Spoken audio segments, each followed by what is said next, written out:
Don't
give them. Like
Hello, good evening, ladies and gentlemen.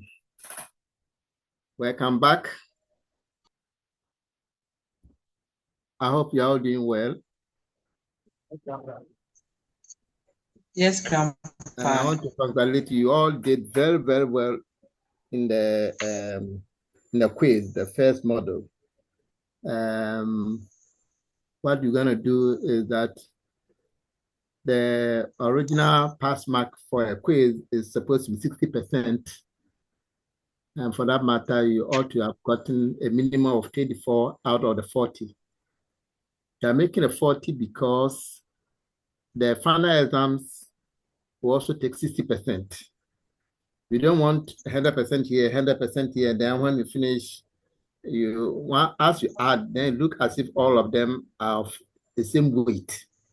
But the weight in the Semenology section is heavier than the weight in the Andrology.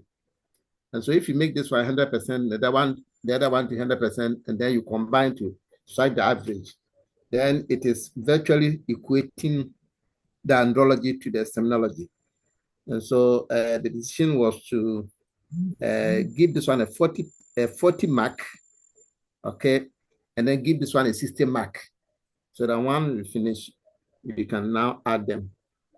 All right, so that was the basis for the 40. right? And in this section, which we're going to start today, you have, for it to be simpler, we're also going to have 120 questions. So each question will also carry a half mark, so that the 120 questions will give you 60. All right. So at the end of the day, then we can add what we get in the final this course, the one that we're going to start, what you get there to the one that you've just completed. And then you know your true status. So what, like I said, what you're going to do is to downgrade the 60% to 50%. Once we do that, per the result that we have at the moment, we're only going to have only 2 people who have to risk it. In due course, we may have to publish all the results for you. But now we are withholding because everybody wrote except one person for reasons which is a little bit complex now. So that person will be deemed to have failed, and therefore will have to rewrite. We'll join those who risk it.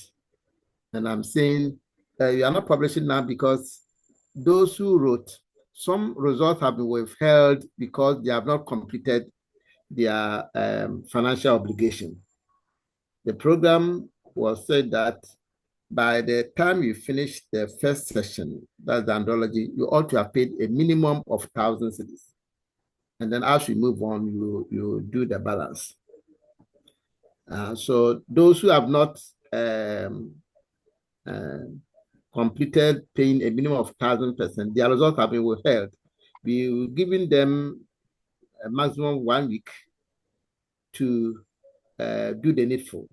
So once that is done, then their results will be released, and then we can now know exactly the number of people who have to risk it.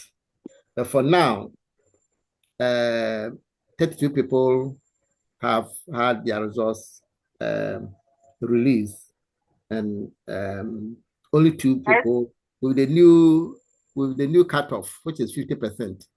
Only 2 people were all right. And with the 2 people, I don't know what happened to one person. He had 9, which is very, very embarrassing, because I don't see the root. Even if you close your eyes, this test, you shouldn't get anything less than 50. Somebody managed to get 9. I don't know whether he doesn't attend lectures or what. I don't know. I don't want to also believe that he's not been attending lectures.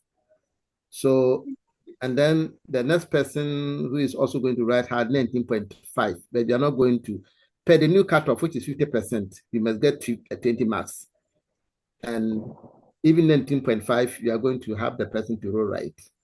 So we have only 2 people who did not meet the new cutoff of 50%, which is a minimum of 20 marks. I've already put on the platform somebody who had 39.5, which means he had only one of the questions wrong. That's something to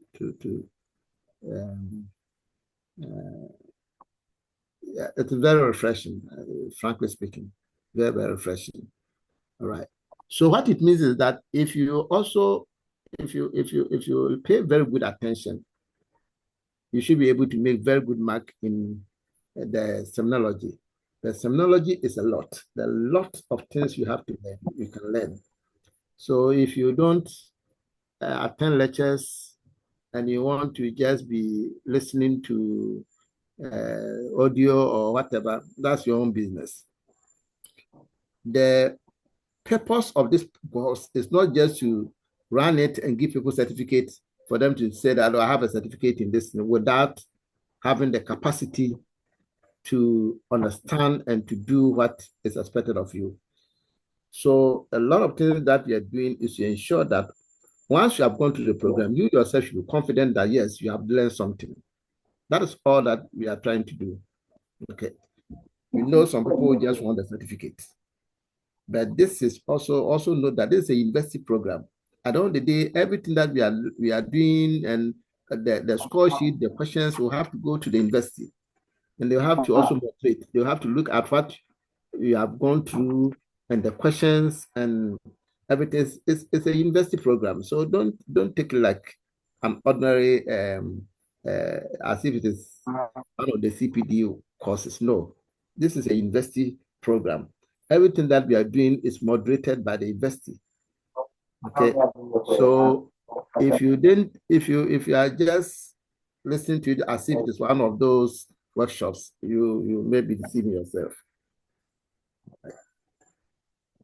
So that is that. And once again, I want to say congratulations to those who make good marks. In fact, everybody make the good mark. Everybody make. Apart from 39.5, a lot, I mean, within the 30 range, almost everybody had within the 30 range. All right. And that's a good sign. All right. Good. So we're going to do the Semenology. And the Semenology is going to be even more difficult. The Andrology was just a foundational, all right. But this is the technical area. And so make sure you are paying attention and make sure you are asking questions as we move on. So this is the part 2 of the program, and that's the Semenology module. And of the Semenology module, today start the module 1. All right. And because it's a technical area, you are going to meet a lot of terminologies. And so by opening, we want to look at some of the terminologies, that will come along. All right. So that once you mention them, you will still have a fair idea about what it is. So Semenology, you already know the logy is a study of, and then semen, of course, Semenology. So we're going to the study of the semen. And of course, then it will come to its analysis. All right. So I always say, if you want to do urinalysis, like everybody can do urine RE. A lot of you make very little impact about the results of urinalysis because we are unable to learn or be taken through how urine itself is formed. To be able to do urinalysis very well and make a clinical use of it, you must know how urine is formed. Okay, once you know how urine is formed, then at any particular point in time, your results will give you something of clinical significance. It's like when you do hematology, every hematology program, whether it is a certificate or diploma or MLSD, also, you'll be taken through hematopoiesis because you are going to learn about blood. So you should know how blood is formed. Okay, so the formation will now give you a very good foundational information for you to appreciate what it is. So Semenology, which you are going to study, you must study how the semen is formed. Okay, once you know how it is formed, then its analysis can become clinically meaningful to you and to the user. So that's about Semenology. So then you can't do Semenology without semen analysis. So semen analysis also involves examining and evaluating the sperm quality, including examining all parameters like the sperm count, motility, morphology, and other factors that will help to identify potential issues related to male fertility. All right, so that is very, very comprehensive about semen analysis. Then you're going to look at terms like spermatogenesis. See, in studying, you always start from what you know to the unknown. You start from what is known to you, all right, and then you move on to what you don't know. So whenever, as much as possible, you must have that concept. What do you know? And then you use that one to express what you know. Of course, all of us, everybody, whether you are Muslim or whatever, everybody knows about Genesis. Okay, in the Bible, Genesis is a story of the foundation of the world. Okay, so Genesis means the creation. Okay, or the how something is formed. Okay, so spermatogenesis would therefore means how is sperm formed. So it refers to the process of sperm formation or sperm development. So that's about spermatogenesis. So whenever you see Genesis, we are talking about creation or forming or development. All right, how something is formed or created. We're going to look at spermatogonium. Spermatogonium is a singular. The plural will be spermatogonia. Okay. You have a fair idea from your foundational studies in andrology, where we did the testis and the structure. All right. And you saw that once you get into the testis, you are going to get the lobes. And what form the lobes are tubules. And the tubules are convoluted. All right. And then once they are convoluted or turn in and out, something like that, then in between the tubes, you are going to get intertubular space. That intertubular space is also called interstitial tissue. All right. So interstitial tissue is part of the architecture of the testis. But all in all, you have certain things happening within the tubule. And remember, tubule, whenever you have ULE, is a small thing, something of, so tube and tubule, that is a small tubes. So within the tubes, something is happening there. And outside the tube, you're also going to have what we call the intertubular, because this is a tube, and that is, once you bend it, there's also the space between, that's also intertubular. So once you use intertubular or interstitial, they are the same thing. All right. So you have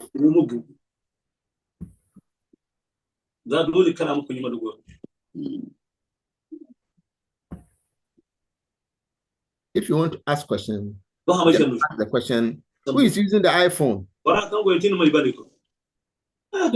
the iPhone?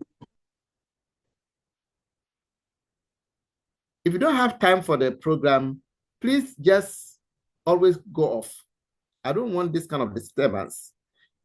I don't also say that you can't talk. You can talk, but only if you are asking the question. If you are asking the question at any particular point in time, you are allowed to interrupt me and ask your question.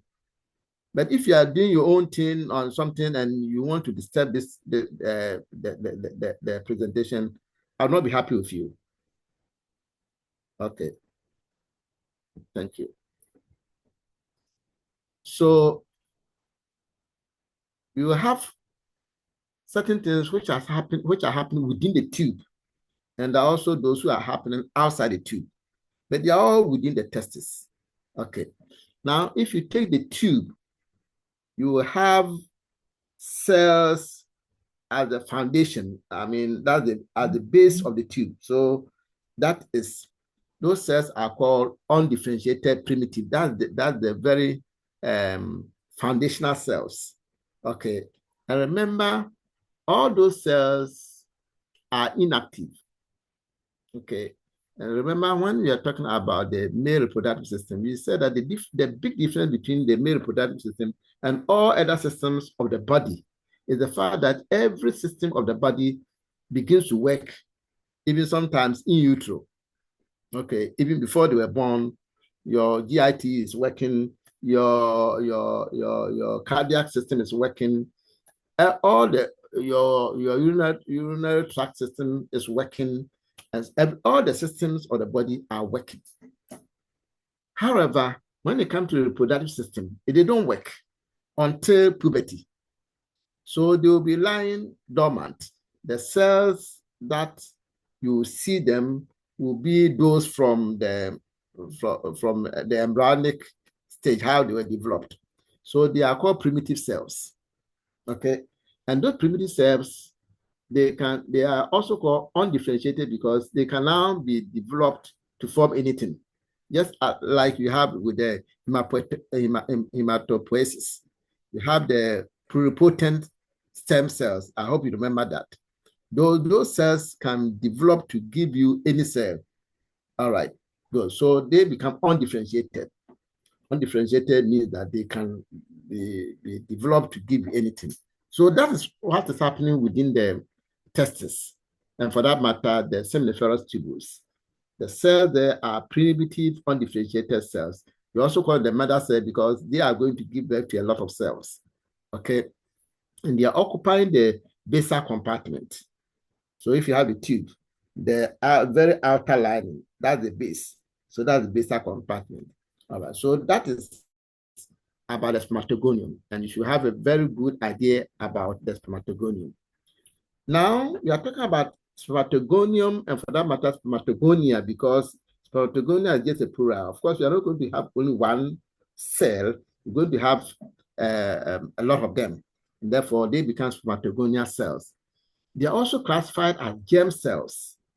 You know, germ cells are also mother cells. That is, they are also the primitive cells or the undifferentiated cells. They are also called stem cells. Once you want to refer to them as germ cells, then they become spermatogonial germ cells. Okay, once you want to call them, because once you say germ cells can be anywhere.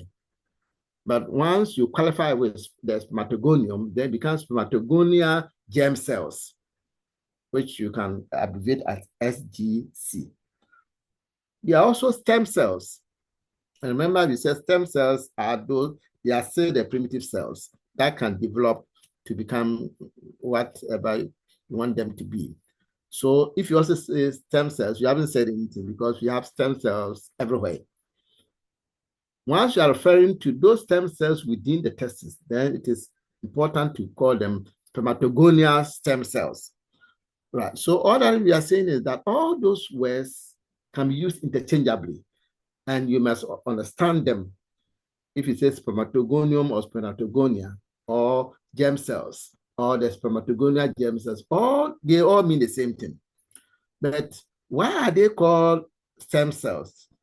Because they have the characteristics of immortality or undifferentiation and the ability to develop into other cells. What it means here is that you know the typical hematopoietic stem cells. Okay, they will be there and they'll be generating and generating and generating until life ends.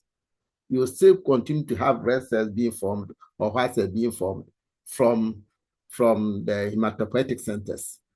Okay, and so they have that particular cell which will multiply, and instead of as it multiplies, instead of all the daughter cells to develop into whatever you want them, once they multiply, they leave some.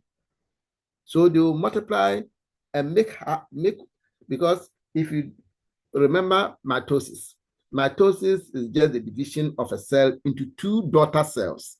And those daughter cells are all equal. Okay. So once they are all equal, if you want them to develop to become whatever you want them to become, then it will get to a point that they will all be depleted. But if they are all daughter cells and you keep one, and then you keep one to remain in the pool of the daughter cells, then the other one can be allowed to go. Okay, so that's the principle of stem cells. Stem cells, they will regenerate themselves. All right, they will, so that at the end of the day, they are immortal. What is mean? They will never die. What is also means is that they will keep on reproducing and reproducing until the end of life. All right. So that is a characteristic of germ cell, and therefore you must understand what is a stem cell. All stem cells, wherever you find them, they have that element or characteristic of immortality. They don't die. What it means? What it means, I've explained. If they say they don't die, it means that they always maintain themselves. They always maintain themselves.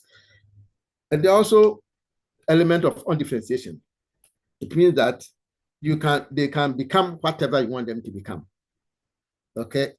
And the typical example is the hematopoietic stem cells. They can develop to become white cells. They can develop to, even with the white cells, we have all the differentiations of the white cells. They can become any of them. That is from the origin, from the parent cell. They say they are undifferentiated. Okay, right. And therefore, they also have the ability to develop into other cells because they're undifferentiated. Whatever you want them to become, they can become for you. So these are characteristics of the spermatogonium. All right. Once you understand them, as we move along, you understand why they're able to do what they do. And then spermatocyte. Cyte is a cell. Okay. So spermatocyte is just a sperm cell. And the difference here is that typical spermatocyte is a diploid. When you say diploid, what does it mean? Who can help us when you say something is a diploid?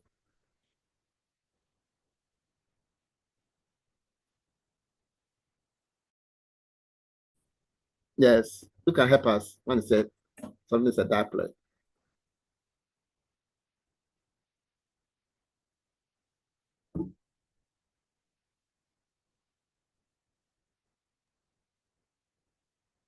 Yes, Nadia, you are on.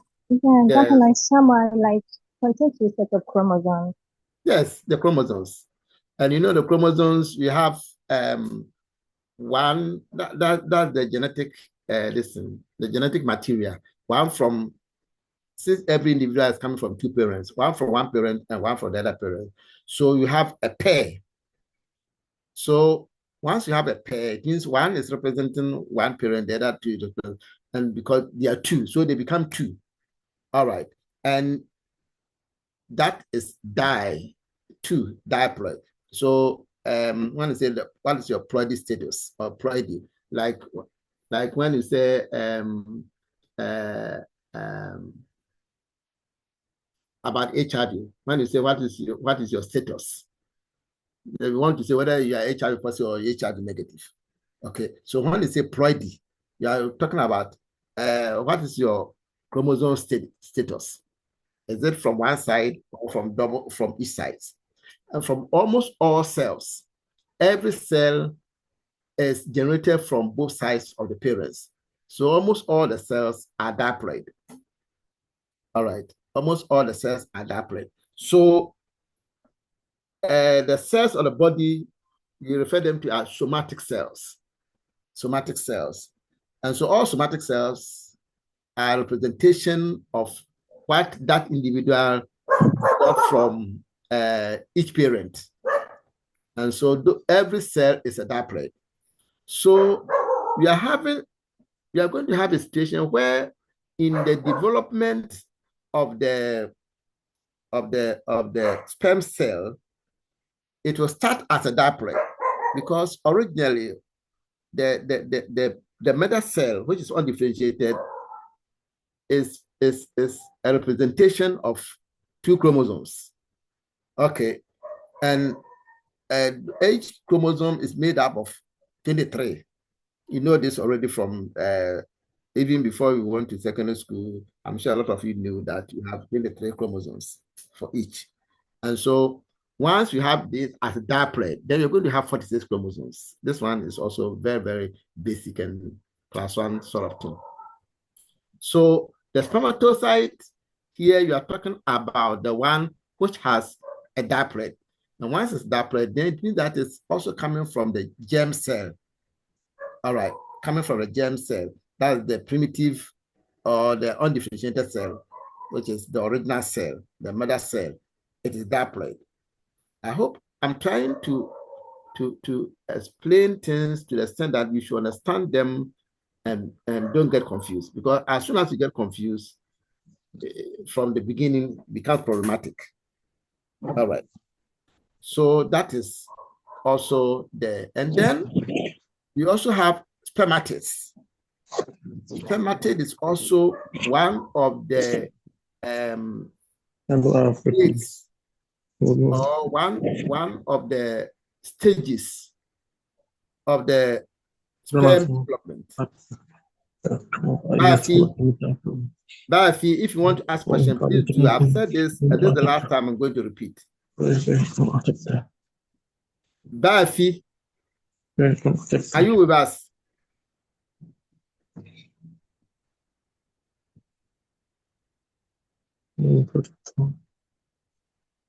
Bafi, will you mute, please?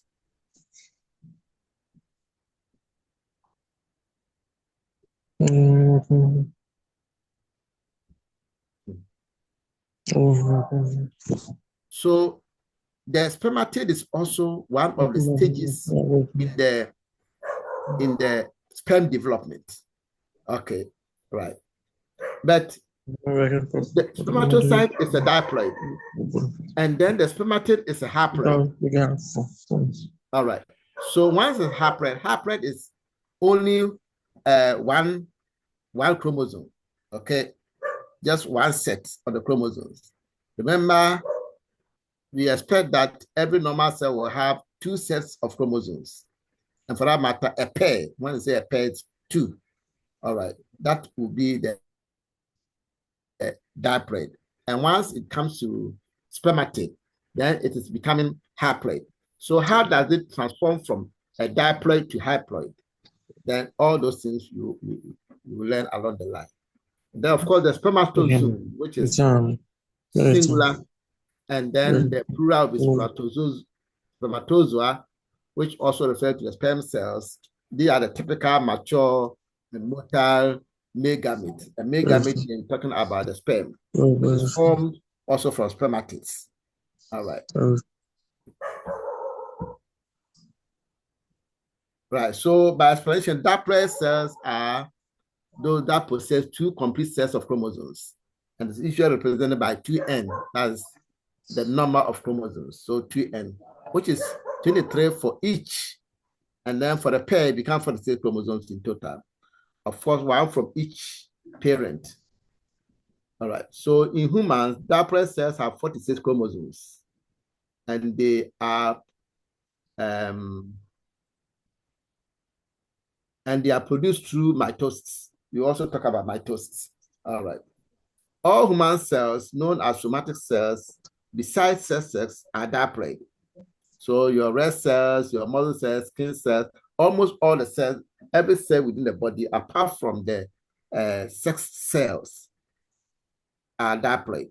This one is also a fundamental knowledge. Then haploid becomes one set. All right. So, and it's also represented by 1N. 2N is a diploid and 1N is haploid. All right. Then we're also going to look at mitosis. It is also the process where a single cell divides, resulting in two identical daughter cells. So when you have a mitotic division, it is a division of a cell that is producing two cells of the same. All right. So you are not going to get them differently. All right. So in mitosis, you are going to have cell duplicating itself of the same kind. All right. Meiosis is a result of the production of a haploid, where now this is a kind of division which will now give you two unequal cells. Because if they were equal, then they will be not producing they will have come from a mitotic division. In meiosis, you are going to have them producing haploid. All right, so that is also important thing to note. And this is also a characteristic that will come through in one of the stages or two the stages of spermatogenesis. In humans, the meiosis process decreases the number of chromosomes in a normal cell, which is 46 to 23. I'm sure you know this, that in mitosis, you get two equal cells, and therefore each of them will still have 2 pairs of chromosomes. But here, with meiosis, you are going to have a haploid. So it means that it may have started from a diploid which contains a diploid cell which contains 46 chromosomes. And at the end of the day, each of the cell will be 23. So it means that there's a reduction in the number of chromosomes. Okay, so that's also under characteristics. So with that information background, we're going to look at spermatogenesis. Spermatogenesis, like you know, is genesis is creation or development or formation of the sperm. So you're going to see how sperms are formed. So spermatogenesis is the phenomenon or process of spermatozoa formation or development, like we said. So the creation or formation or development of a sperm cell is spermatogenesis. So at birth, males only have primitive spermatogonal cells. I'm hoping that you understand this already. And they will lie dormant until puberty. So the cells within the testes will remain dormant, all right, until puberty. Something should start. And then they begin to work. All right. So it is important to know that spermatogenesis starts at puberty. It's very, very important note. And continues for almost the entire life of a man. All right. So what happens at puberty? Remember, through our andrology studies, we learned about the lady cells as those cells which are lying in the interstitial space. All right. Remember, we need tubules. Seminiferous tubules. We have the germ cells, and we also have the Sertoli cells. Outside the tubules, we are going to have the interstitial space or interstitial tissues that is also made out of cells. Okay, so those cells there are called interstitial cells or the cells of Leydig or Leydig cells. All right, and these cells which are outside the tubules that produce testosterone. All right, before they can produce testosterone, they have to be stimulated by a hormone. And this hormone is the luteinizing hormones. And remember, we said that because the luteinizing hormone is coming to stimulate the Leydig cells. And remember, Leydig cells, what is another name for Leydig cells? What is another name for Leydig cells?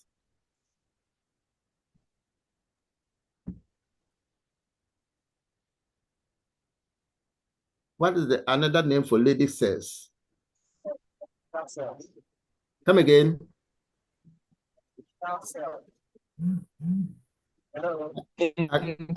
I can't hear you properly. Interstitial cells. Yeah, interstitial cells. Okay. So since the hormones are coming to stimulate the interstitial cells, I see hormone.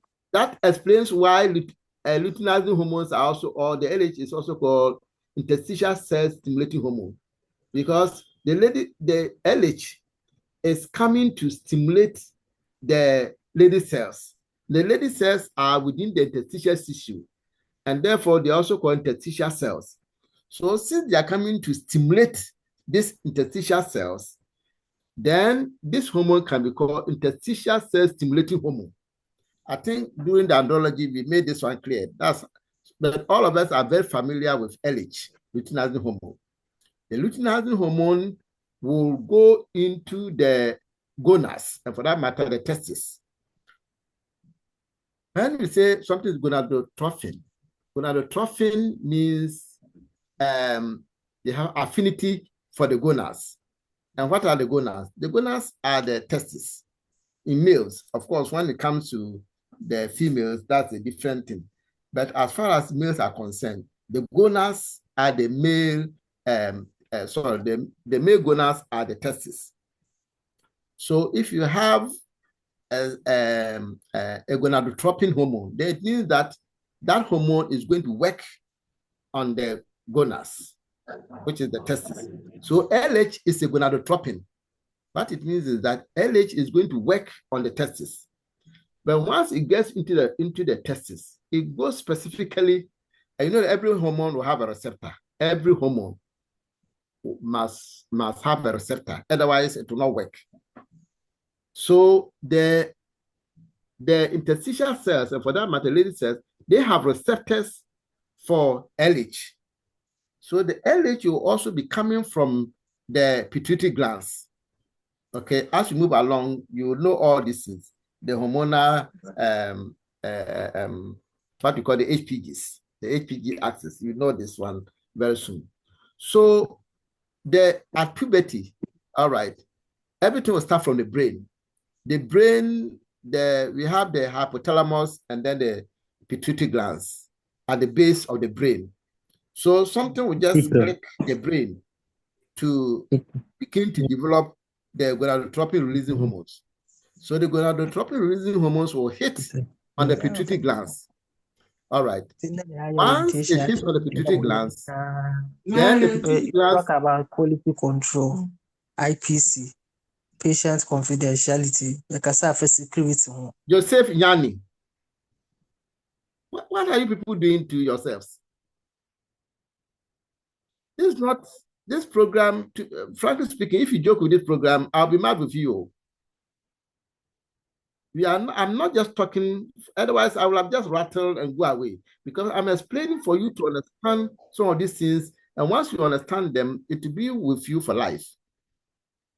If you don't have time, you can go off, please. Don't disturb us. If you're interested in just the certificate, then this is not the program for you. This program, you have to earn the certificate.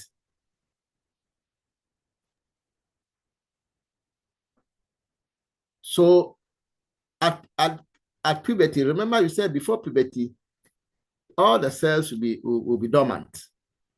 So during puberty, there is a sudden click within the brain for the hypothalamus to release gonadotropin releasing hormones. The gonadotropin releasing hormones will hit on the pituitary glands, which is also, they are all within the base of the brain. Then the pituitary gland will now also release gonadotropins because the hormones that they are going to release are going to work on the gonads. That's why we call them gonadotropins. So gonadotropins, what are they? They are the LH and the FSH.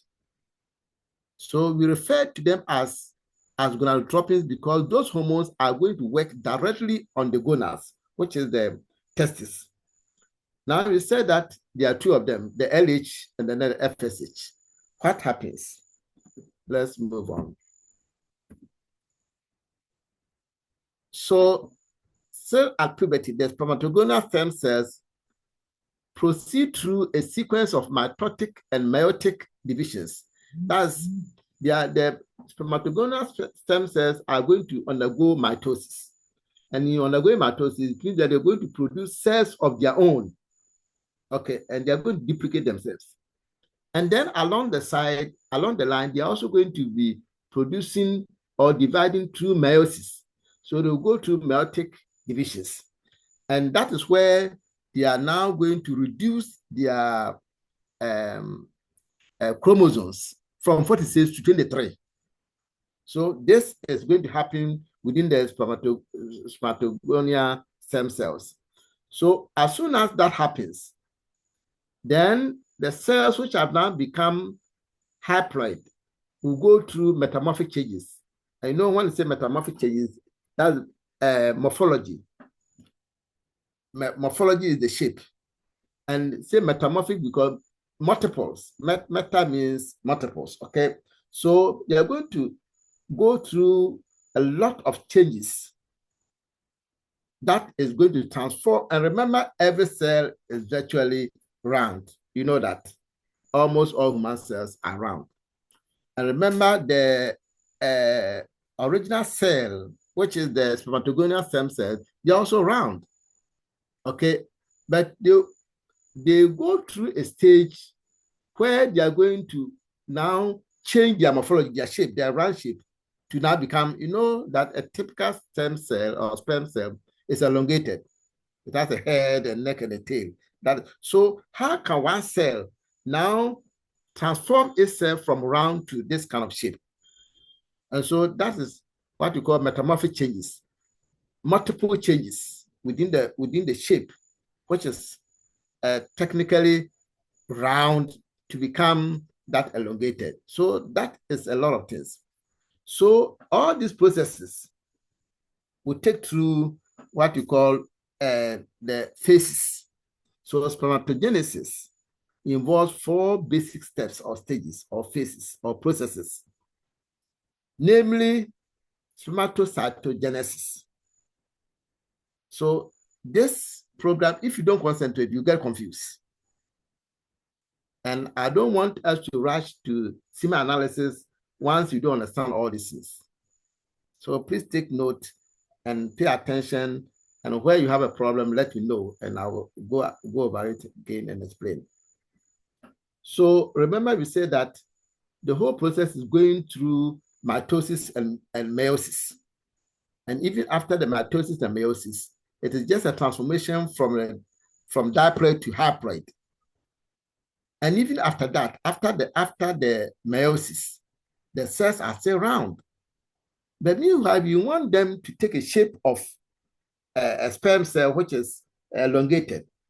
And so they will go through a lot of metamorphic changes. And so these are all the stages. So in summary, we have what we call spermatocytogenesis. So genesis is always formation or creation. So spermatocytes. Remember, in our definition, we said that spermatocytes are also diploids. Okay, so it means that they are also like the spermatogonium. All right. So the spermatogonium will transform into spermatocytes. So that's where you have formation of spermatocytes.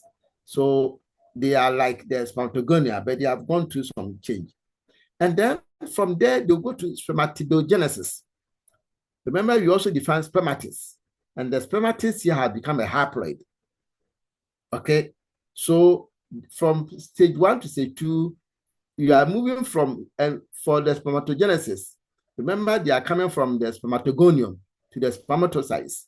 And so this is also mitosis. From mitosis, that's how come we said that the spermatocytes are also diploid. And from here, they are going to become spermatidogenesis. Spermatidogenesis, that's formation of spermatids. Spermatids, by our definition, they are all haploid. So there's a huge transformation from diploid to haploid, right? But still here, the cells, even though they have become haploid, they are still round. Okay, so once they are round, then they must also transform into what you call spermiogenesis.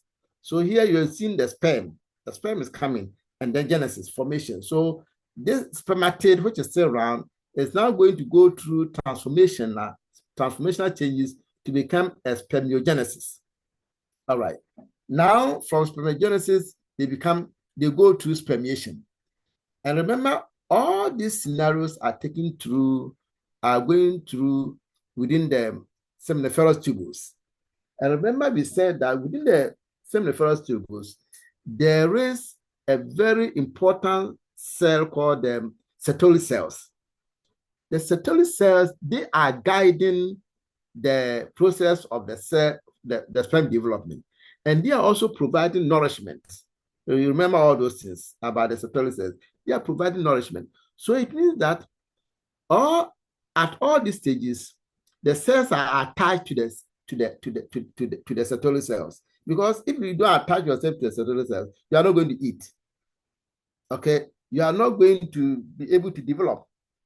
So all these stages, from stage 1, stage 2, stage 3, the cells, and remember at this point, they have become elongated because they have gone through a lot of transformation from the round spermatis to become the spermiogenesis. They have become elongated, but they are still attached to the Sertoli cells for nourishment, for protection, for everything. And so at a point, the stem cells, so the Sertoli cells will have to release them. Once they release them, where will they go? You can tell me. The Sertoli cells will release them. They will release them to where? You can tell me.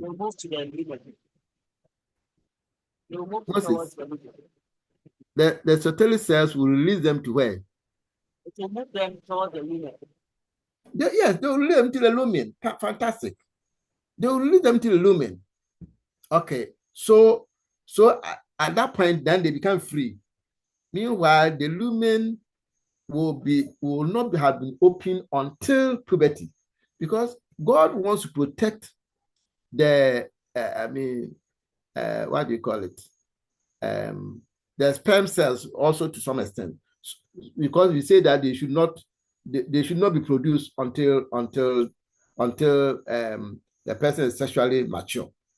Okay, and once they become sexually mature, they must. It is puberty that will transform them from their childhood to adolescent, and of course to adulthood. So up until puberty, the lumen is also closed. That's also very important to note. So once the spermatogenesis has begun through the initiation of puberty, then the lumen is also open.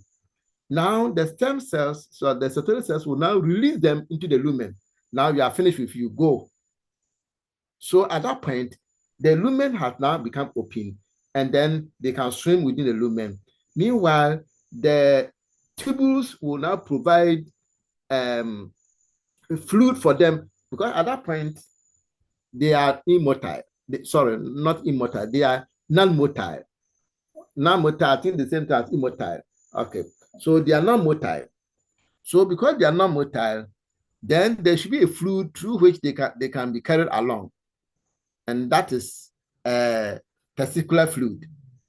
Okay, or tubular fluid, or the tubules, of course, are all this fire. It is the Sertoli cell that's providing everything that the cells will need.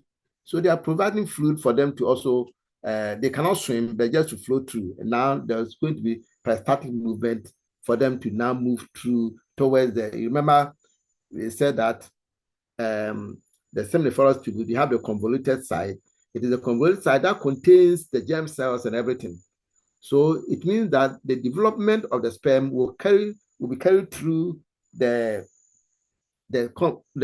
convoluted section. And then we will say that after the convoluted section, then they will move to the straight seminiferous tubules. That side, there's no germ cells, and therefore spermatogenesis will not take place there. Then the sperms will be carried along. So it is an interesting phenomenon, but if you don't follow through gradually, it becomes very, very, very difficult for you to understand. So we are going to take them one by one. The spermatocytogenesis, the all the stages. We're going to take them through one by one, and I'm sure that by the time you are done, you will understand or appreciate everything. So we are going back to what I did was just a summary. So now we are going to go to stage by stage. So you have the stage one, which is the spermatocytogenesis. All right, and here we have that's the beginning, where a couple of the undifferentiated spermatogonial stem cells, because they are the primitive, they are the cells that align the base. Okay, so you have a whole cohort. When I say cohort, that's a couple of them. Okay, they can start the process at a time. You see, remember that within the testes, you have lobes. So the activity, we say that it is not. Let me put it this way. If you come to the kidney, the nephrons, all right, you know why the kidney problem will be staged. When it says stage, that is moved from stage. We have stage 1, stage 2, stage 3, and so forth and so on. Because once, let's say, there is a damage to the nephrons, the whole kidney is made up of the single units are nephrons. But you don't get all of them working at the same time. Okay, you don't get all of them working at the same time. So a couple of them will be working, and once, let's say, some of them are getting damaged or something, then those who are reserved will not come in. That's how come if you don't take care, you are relying on urea and creatinine to assess kidney disease, you always, by the time you get it, by the time you say that the person has a kidney problem, it's already in the test stage. Because as the nephrons are getting damaged, the reserves will be pushed into. It's like when you are playing football and you have your reserve bench. Okay. And if somebody is tired, what will you do? You just take the person who is tired and bring in a fresh leg. So by and large, the system will not, you will not notice any kind of defect on, yes, you will not notice any defect. Okay. So if you have the nephrons which are being damaged, because they have reserves, the damaged ones will be replaced by the fresh ones, and therefore your urea and creatinine will still be normal. Okay, but if you do your urinalysis very well, the damaged cell nephrons will give you a certain indication in the urine for you to pick them up. So if you do your urinalysis very, very, very well, you will pick up kidney diseases far earlier than your urea and creatinine can pick it. Because by the time urea and creatinine begins to go high, it means that you have all the renal reserves have been exhausted. It's like they play the football. If you are supposed to change 4 people or 5 people, you have changed all of them, and then now still there is injury going on, then the team play will begin to show that no, the team is going down. Otherwise, within the period that you can change, you may not see any significant downplay of the game. So this is what I'm bringing here. All right. So always I say that because when you are learning, you have to start from what you know, and then you change it to what you don't know. All right. Once you start from what you know, it's always easy to understand even the complex things. So with the spermatogonia, what do you call it? The testis. It is not all the cells within the testis which will be working at the same time. It doesn't work that way. So as some are producing, some will be relaxing, and then at the point, and that one's that's how come you get the flow throughout the lifetime of the individual. Okay, right. So that's why we're talking about a cohort. So some cells will begin to be working at this time, and that cells will be working high. In that kind of scenario, it means that the work can go on indefinite. So you take a certain couple of cells at a particular time that will be dividing. Okay. Once they divide, remember we said that this division is by mitosis. And once it is by mitosis, they will give you identical cells. And those identical cells are spermatogonial cells. Remember, this is the undifferentiated spermatogonial stem cells. They will undergo initial mitosis. The initial mitosis that they undergo, they are all some sort of spermatocytes. Okay, they are still the spermatogonial cells, and they are identical because the division is through mitosis. And once it's through mitosis, then the number of cells that they produce, and you remember each cell by mitosis will give you 2. So they have 2 identical cells. But remember, it is not only one cell which is producing, a couple of them. So you get a number of the spermatogonial cells, and they are identical. Okay, so therefore, this stage, the early stage, is also called multiplication or growth phase. Remember, if you have those of you in microbiology, you have the bacterial growth curve. Okay, so the initial stage, there's what we call the lag phase, where the cells are now adjusting to the media or environment. Then they begin to multiply. Okay, and so that multiplication too is by binary fission, and each cell is producing 2. And then the 2 that you produce, each of them will also be producing under 2. And so they increase in that kind of logarithmic manner. So that's how come that phase in bacteria is also called logarithmic phase, because the cells are multiplying and then like in drones. So the same thing is happening here. So the core of cells that come in, each of them is multiplying by 2. by 2, by 2, by 2, by 2. And so therefore, this initial phase is also called multiplication or the growth phase. I'm giving you all these terminologies depend on which book you read or depend on which examination that you write. I mean, you come across certain terms that you know that, oh, they are still talking about the spermatocytogenesis phase. So, and they are described as multiplication because it is, at this point, they are only dividing by mitosis. And by mitosis, each of them will give you double two identical cells. And then the 2 identical cells will also be multiplying, and therefore you get that kind of multiplicity of a sort. All right, good. So that's how the first phase begins. And remember, we said that the cells are stem cells, and therefore they are immortal. This immortality is not talking about motility. They're talking about the fact that they don't die. They keep their structure in shape. So if all the germ cells, the spermatogonia germ cells, are to be divided, then like I said, at a point your baseline will be getting exhausted. So there's what we call fate decision. So what it means is that the cells are divided into 2. One of them will be drawn back to see, because they are still spermatogonia, they still have the capacity to also divide again. So you have somebody gives birth to twins and decides that, okay, I'm keeping one of them. The other one, able as a slave trade is there. I'm selling the other one into slavery. Okay, so that he's selling one into slavery for money or whatever, but he's still keeping one so that he can keep the family.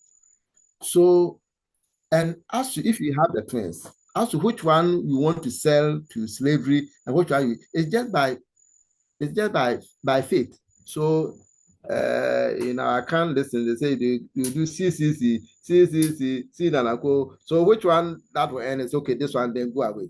So, and that's by faith. So, once the cells divide into 2, through faith, so we call it faith decision, because we don't know which one is going to be asked to stay back and join the spermatogonial pool, and which one to go ahead and develop to become a sperm. So that's technically, but you see, in some scientists say A and B. So you have spermatogonia A and spermatogonia B. So the A1 will join the pool and the B1. But the question is, which one? How will you know this A and what? So it's still by faith decision.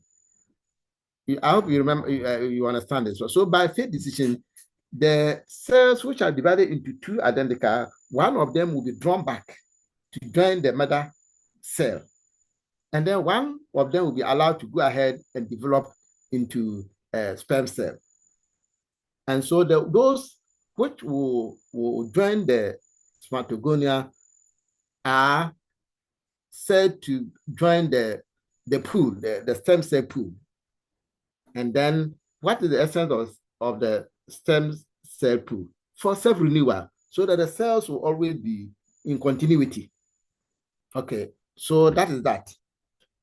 And then the other one will go through the under phase. Remember, we said that the multiplication is also called a growth phase. So some of the cells will also leave the mitotic cycle.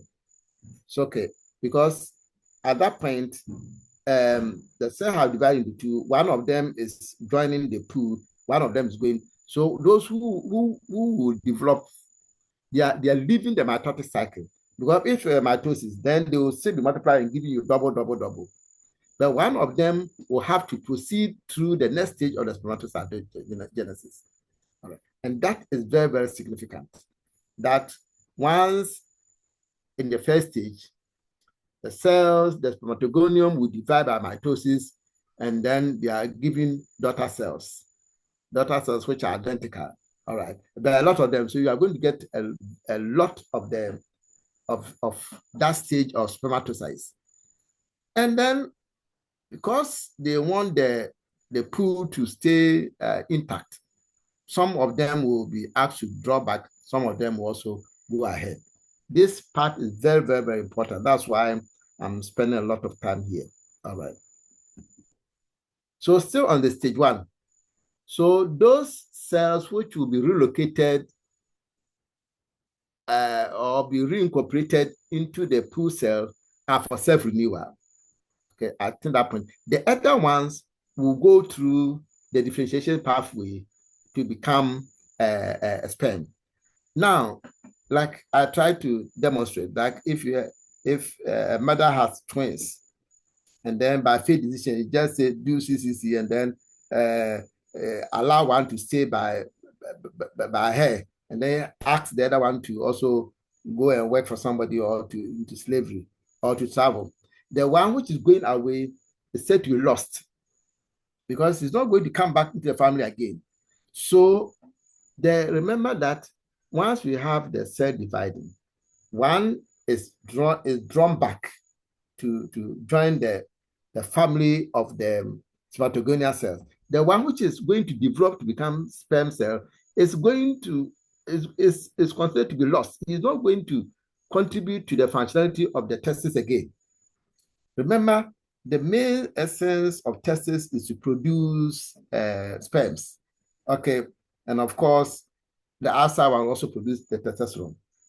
So those who have developed to become sperm, they are not going to come back into the testis. So they are considered to be lost. So I'm telling you all these things so that once you read or come across some of these things, you are not confused.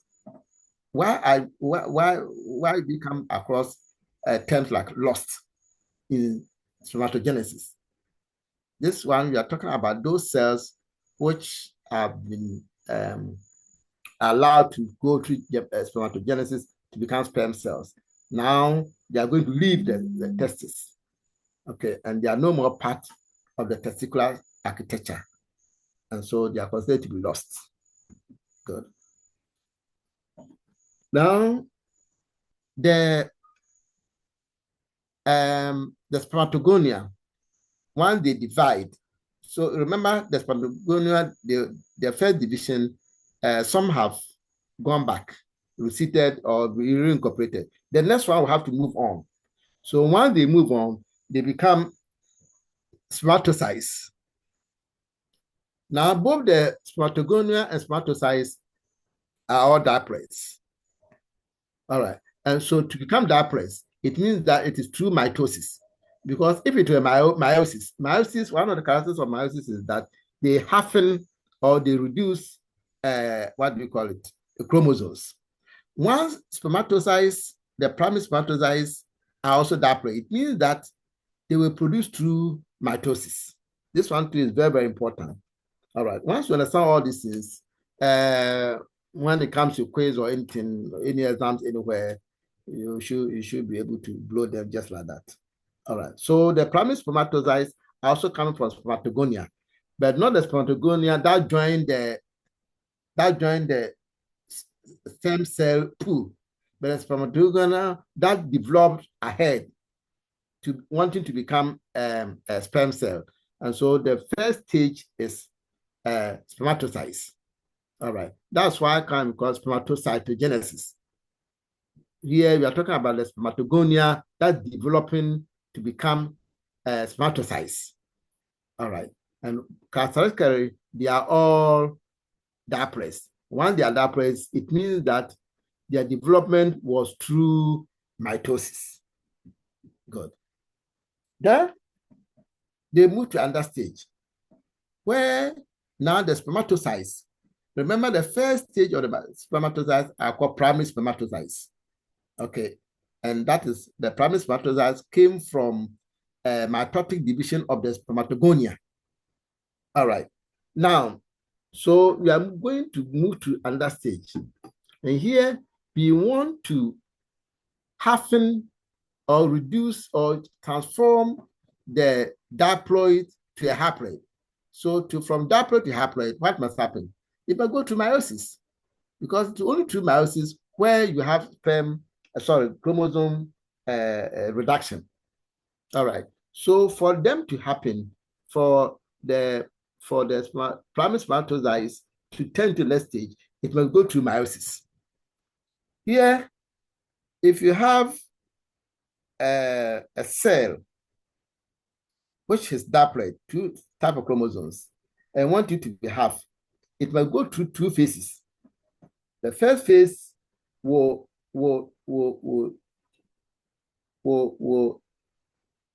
happen will try to divide the cell into two. Okay, all right, the cell into two, but the chromosomes is not going to be straight 1-1.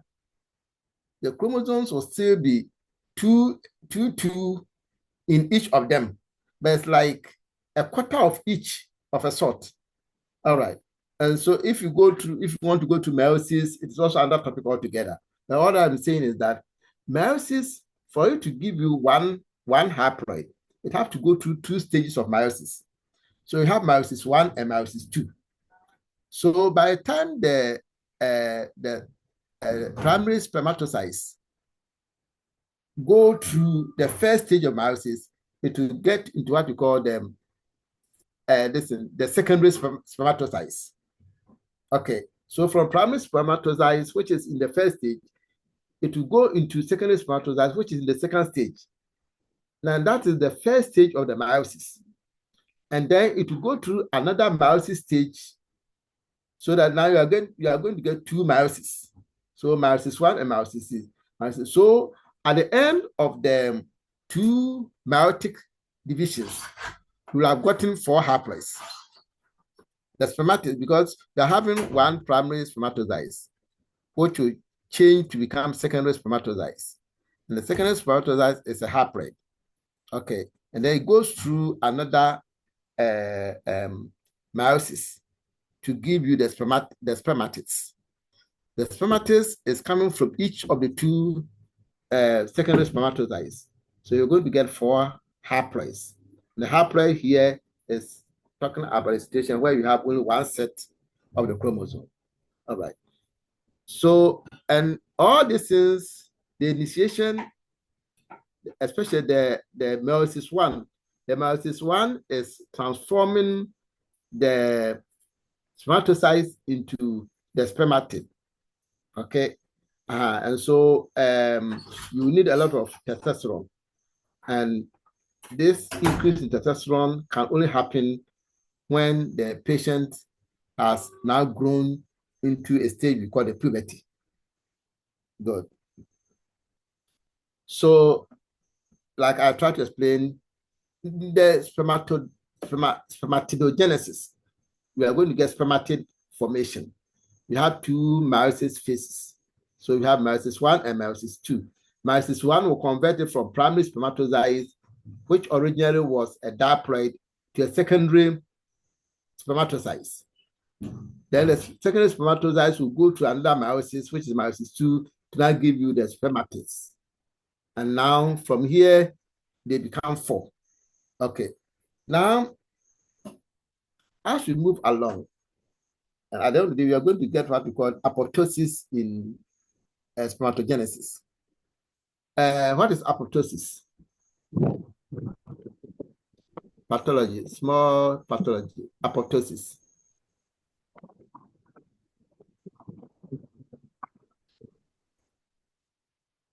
Apoptosis.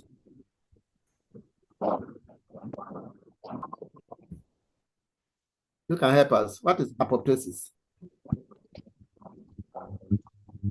It's when a cell commits suicide. Yes, that's program cell death. All right.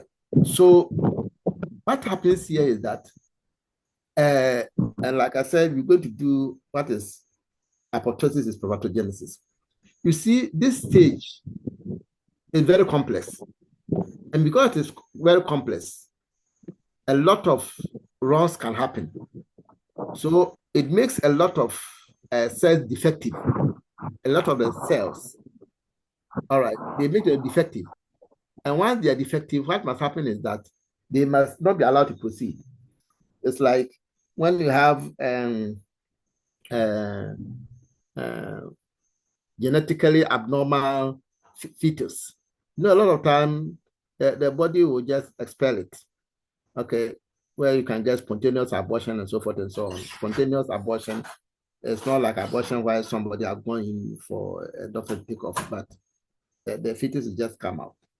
All right. Once the body believes that the product is not good, then to be expelled. So because of the complexity of this stage, all right, a lot of abnormalities will happen.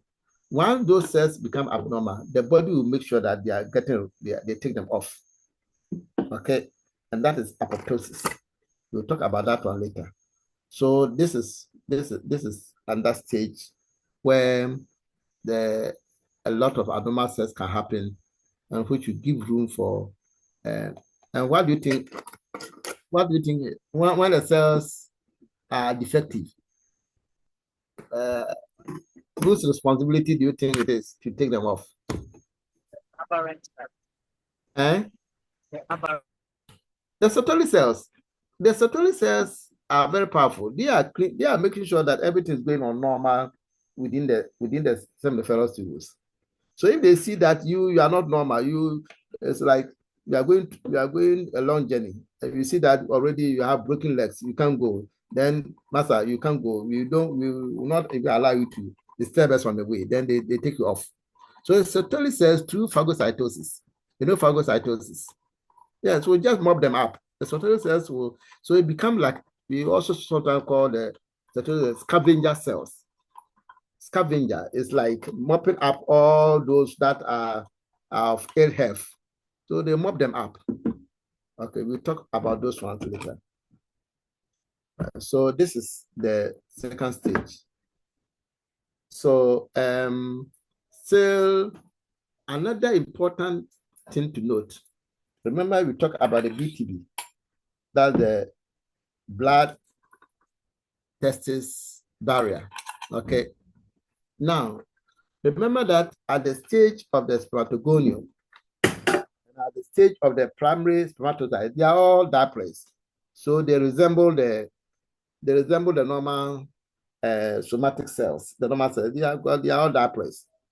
But remember that in the second stage, the spermatogenesis, the cells from the secondary spermatocyte, they have become spermatids, and those ones are haploid.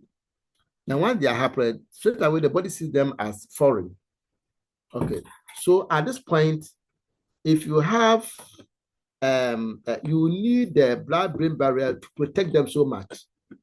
So at this point, during this point, the blood testis barrier, I said blood-brain, forgive me, but you know that the blood-brain barrier is a semblance of the blood testis barrier. So the blood testis barrier must be very, very critical at this point, because this is where the any leakage or any access to the system or the blood system will create anti-sperm antibodies. All right. So at this point, so as we move along, we will talk about situations where, when we're going to talk about factors that can affect spermatogenesis, there are certain things that whose responsibility is to weaken the blood testis barrier. Okay, there are certain factors, they are not going to attack the cells, but they are attacking the blood testis barrier and weaken it. Once they weaken it, then it means that they are exposing the immature sperm cells to the vagaries of antibodies. All right, or to the vagaries of the macrophages and all the scavengers in the bloodstream. Okay, so that is what it is, and I believe that you are following the discussion. Then we go to a very important stage. So now we have moved from spermatocytogenesis to spermatidogenesis, and then remember, still at the spermatogenesis, which the spermatids, the cells are still round. Okay, so you go to another stage where the round cells is now going to be transformed into elongated cells. Okay, so the round cells, which are the early spermatids and which are also haploid, they must be transformed to look like the elongated cells that we're talking about. And that is the spermiogenesis. Remember, Genesis, we talked over again, the creation or formation of the sperm cells themselves. And all of us know that sperm cells are elongated. So how are you going to transform a round spermatid into an elongated one? And that's also another important stage. So the spermiogenesis technically is supposed to be the final stage. In some books, you see the spermiation. Remember, we said that spermiation is the release of them, the release of the sperms into the lumen for them to go travel into the epididymis. Now, at that point, technically, nothing. I mean, it's like structurally, the sperm has been formed, has become mature. So that not the only thing is that leave them and let them go. Let my people go, like the Israelites. Let my people go. So nothing is going to happen. So some scientists don't take the spermiation as under stage. But you also consider certain people considering the spermiation also as under stage. So in that case, they will consider the spermiation as the final stage. But a lot of scientists think that at that stage, structurally, nothing is going to happen. You are just leaving the thing to go. So you are not going to allow anything to do. And then elsewhere to some, and I believe in this concept that the spermiogenesis is the final stage. Because once you have formed the sperm from round to that, you are done. You are not going to do anything again. Okay. So whichever way you like it, either, but I will consider that the spermiogenesis is the final stage. Spermiation is just a release. So don't worry if you read somewhere and they say that spermiation is the final stage. But as far as I'm concerned, spermiation is not another stage of development. All right. So the spermiogenesis is the final stage of the spermatogenesis process, where the haploid round spermatids undergo extensive, and you're looking at extensive or remarkable morphological transformation, because from something round to something elongated, it means that it's a remarkable transformation. And it's not just the transformation, it's also molecular. A lot of things are going to happen within at the molecular level within the cell. So we also call it cellular change, or as we move along, that will be cytodifferentiation. So the cell, the morphology, the shape is going to change. That's the morphological transformation. And then within the cells themselves, a lot of things is going to happen. All right. As we move along, you see all those transformations. That is at the molecular level within the cell. So that's also cellular change or cellular differentiation. And all these things is going to happen in this stage. Good. Now, so during the spermiogenesis, here, take note, there's no more cellular division.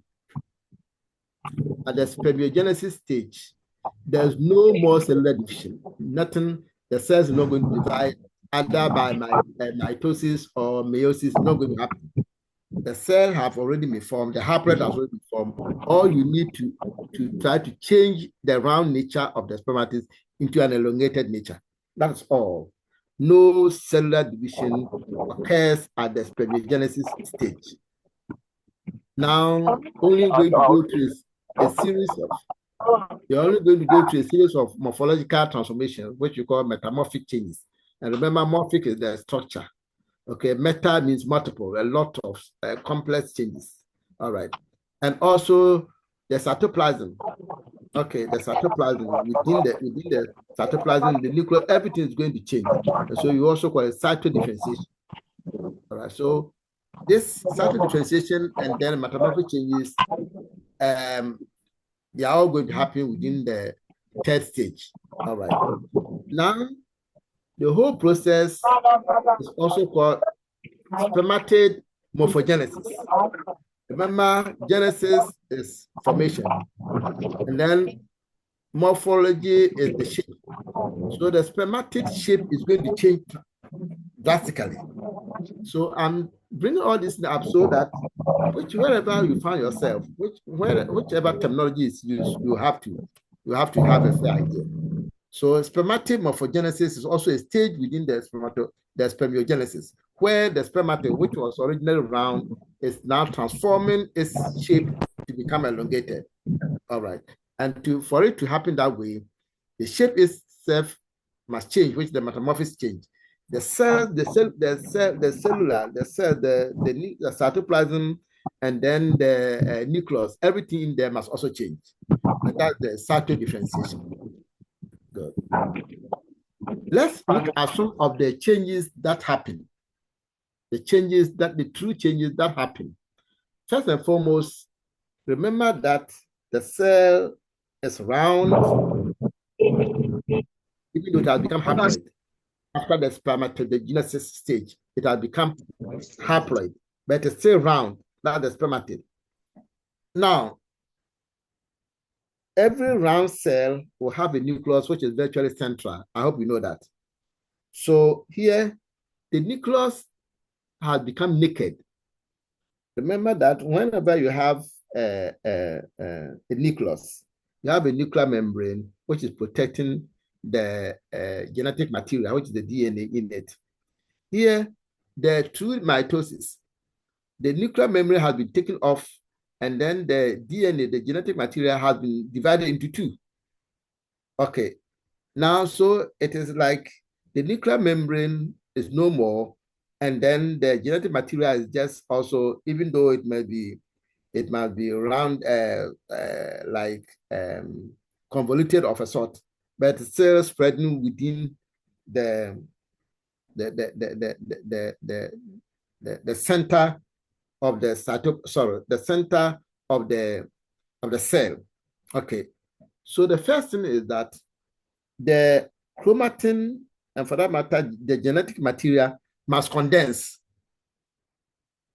must be packed, because during the process of the division of the genetic material into two, now it has become loose. The genetic material has become loose, and it's just lying within the center of the cell, which is now at this point round. So one of the first transformations which must happen is that the genetic material must be condensed, must be packed, and must be packed very, very, very well. Okay, must be packed, must be condensed. So we have, let's read this one. Nuclear DNA or chromatin condensation. And remember, the DNA is the genetic material. I hope you understand this. The DNA is the genetic material. All right. Now, the genetic material, the DNA chromatin, becomes condensed to form the tightly packed nucleus. So the genetic material which is lying within the cell become tightly packed. And once it becomes tightly packed, that becomes condensed. Once it becomes condensed, it migrates. Remember, almost all nuclei are centralized within the cell. So they become eccentric. When you say something is eccentric, what does it mean?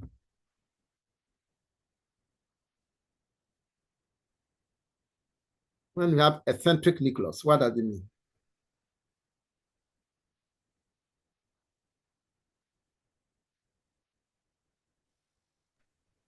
Yes, Ima.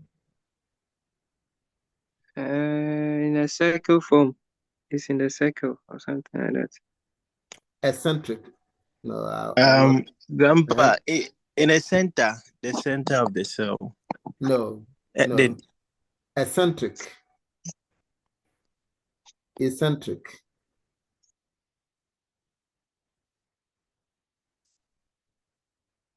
Eccentric. Is odd one or unusual? Eccentric is like off the center. Off the center. Eccentric, it means it's not in the center.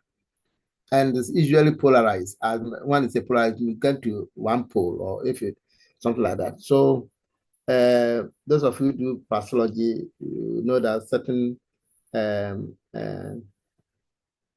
nucleus are eccentric. Otherwise, it will take me off. So let me come back. So eccentric means that it is not in the center.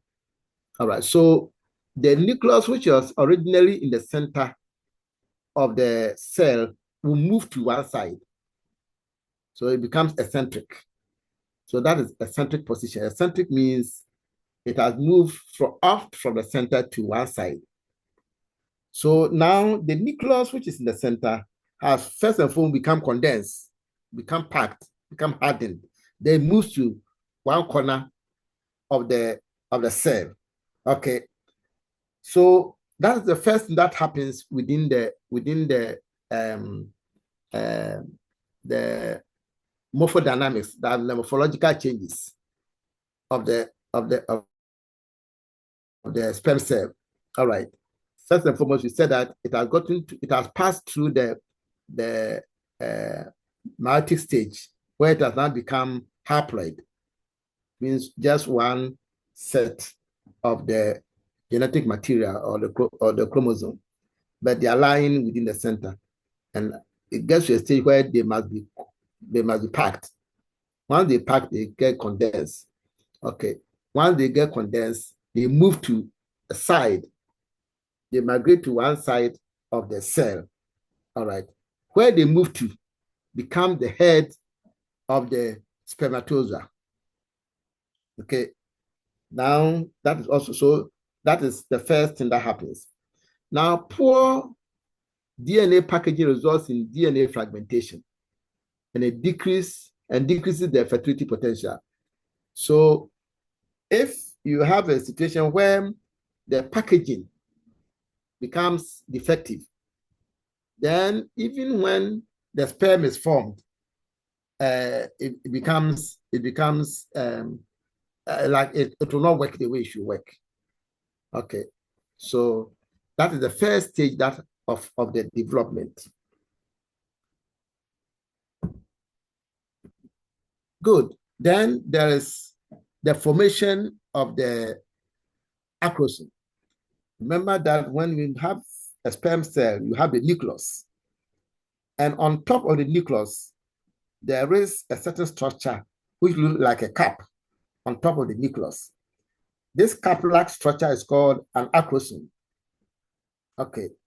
Remember, it is one cell that we are going to have its structure, internal structure, the organelles transforming. So you know that cells, for a cell, it will have a nucleus.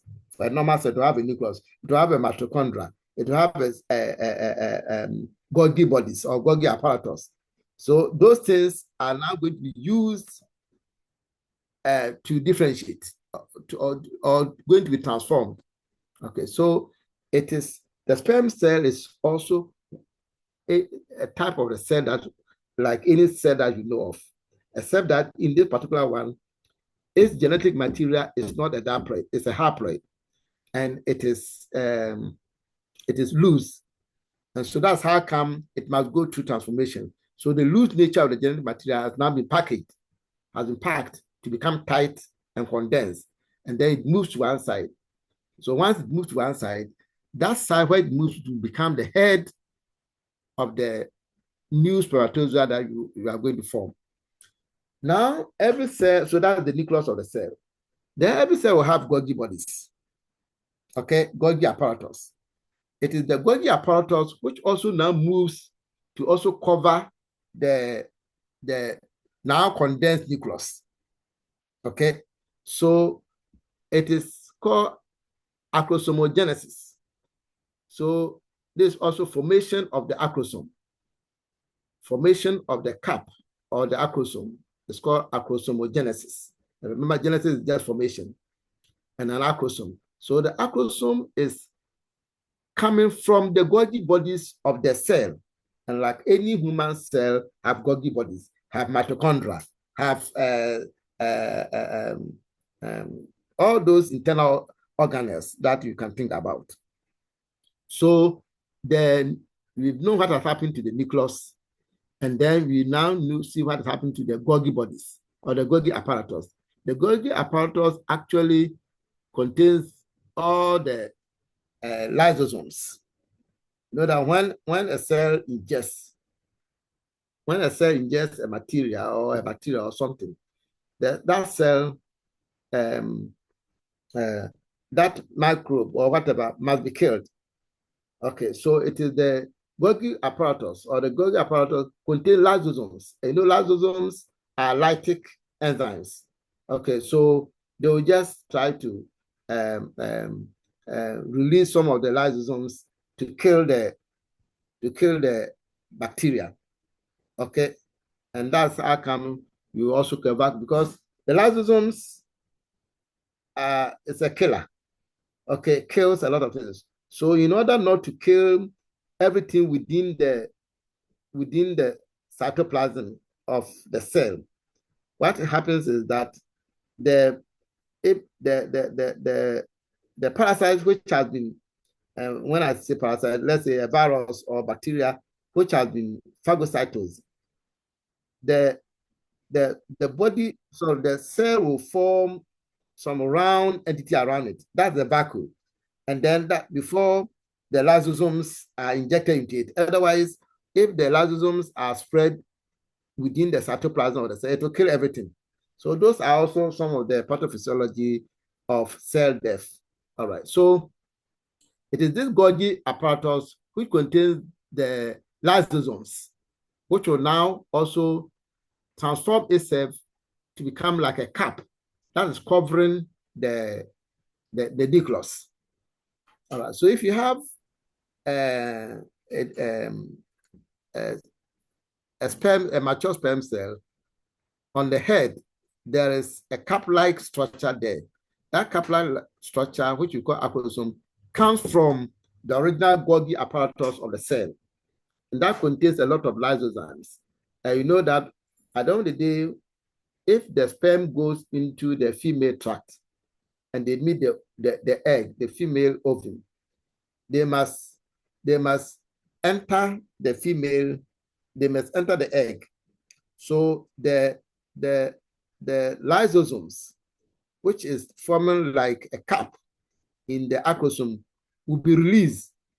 And once they release it, they will melt the lining of the ovum of the female egg so that they can penetrate.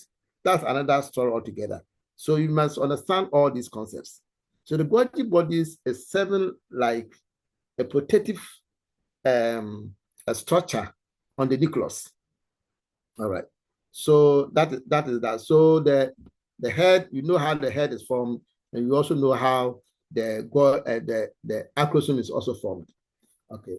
So the acrosome is an organelle that is filled with the Golgi body enzymes or the lysosomes enzymes. I hope you also understand this one. Okay. Then there's something important here, still on the formation of the acrosomes. What is a globe? How does a globe look like?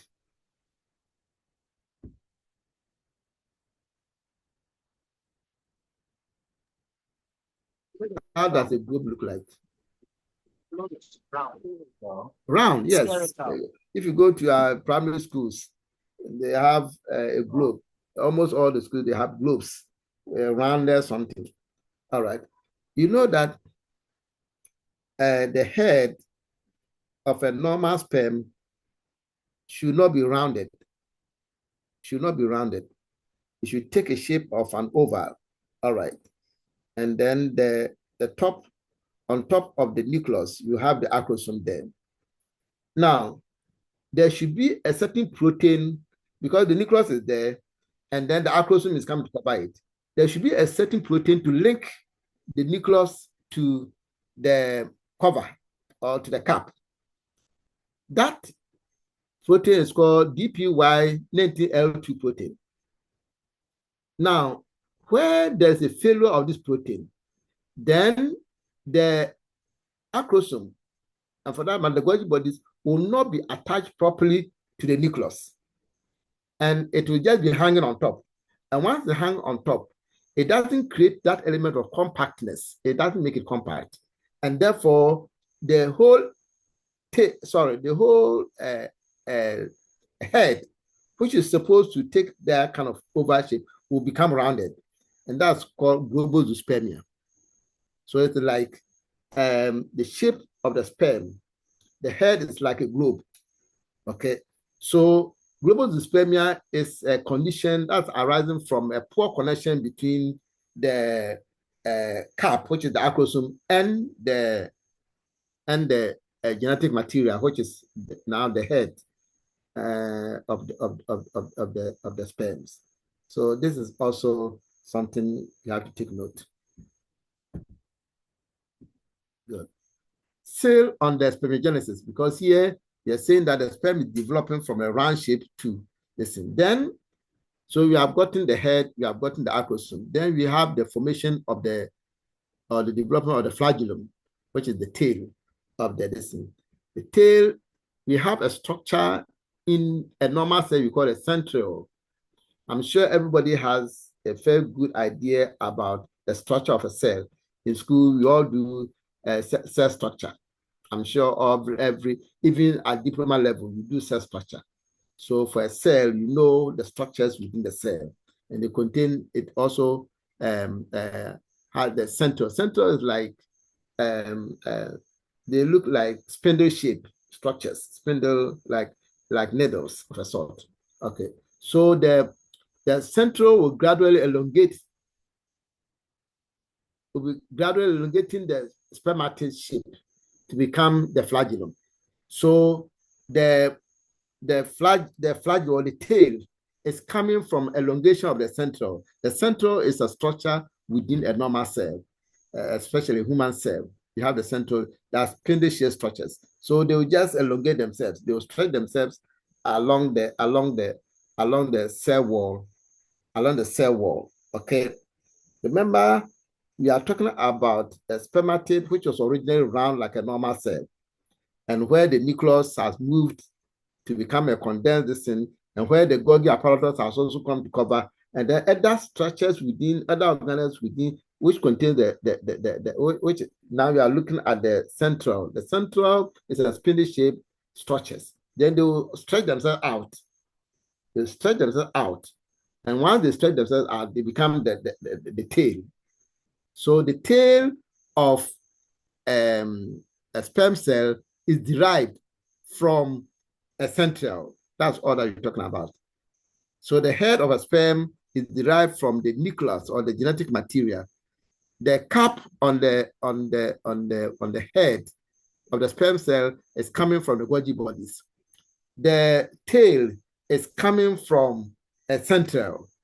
And then now you come to the mitochondria. You know, every cell also have mitochondria. That's the powerhouse of a cell. They produce all the energy, the ATPs and stuff like that. So the mitochondria will also now migrate to now link the tail, which is now formed from the central, and then the rest of the cell. And so that is why we call the midpiece or the neck. So the neck of a sperm is also coming from the mitochondria of the sperm cell, of the cell. So a sperm cell is actually one single cell which is transforming itself in a variety of ways. Okay, so the mitochondria of the cell will also now migrate to now fill the gap between the central, which has now become the tail, and then the rest of the cell. Okay, so it now forms like a midpiece, and the midpiece is also called the neck. And so the neck is actually coming from the mitochondria. All right. And then so it's like almost a lot of things have happened. So now the otherwise round cell have become elongated. Okay. It now has a neck region. It has a head. And then there are a lot of things within the cytoplasm. All right, within the cytoplasm. And so what happens is that there are a lot of other things that are in the cytoplasm will collect to form what we call the residual bodies. So the residual bodies will now be pushed out of the cell. Okay, the residual bodies will be pushed out of the cell. And once they are pushed out of the cell, what will happen is that the Sertoli cells will also now mop them up. But the Sertoli cells is trying to make sure that the environment the microenvironment is conducive for development of sperm cells. And remember that the residual cells are like waste from the developing sperm cell. And so once they are waste, if they are not absorbed, if they are not collected, they will change the microenvironment within the tubules, and therefore will make spermatogenesis very, very effective. So the residual cells are the waste from the developing sperm cells, okay? And they are picked up. When I say they are picked up, of course, they are phagocytosed by the Sertoli cells. And therefore, you see that they cause a reduction in the cytoplasm of the maturing sperm cell. So the sperm cell was coming from an otherwise round cell. The nucleus has packed, condensed, and moved to one side of the otherwise round cell to become the head. The Golgi apparatus have moved to cover the head. The central has stretched itself out of the cell to become the tail. The mitochondria has moved to now form a bridge between the tail and the rest of the cell.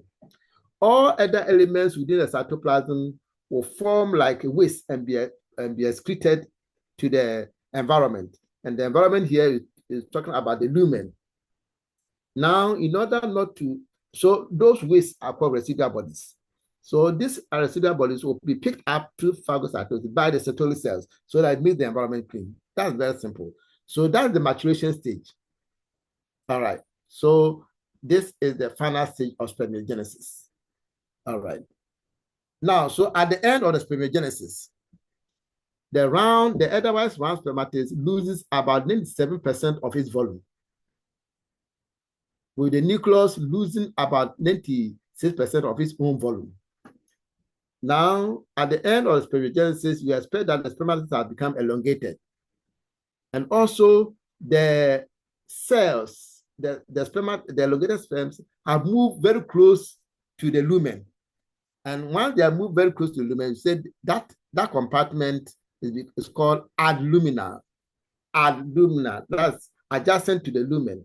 Okay, adluminal.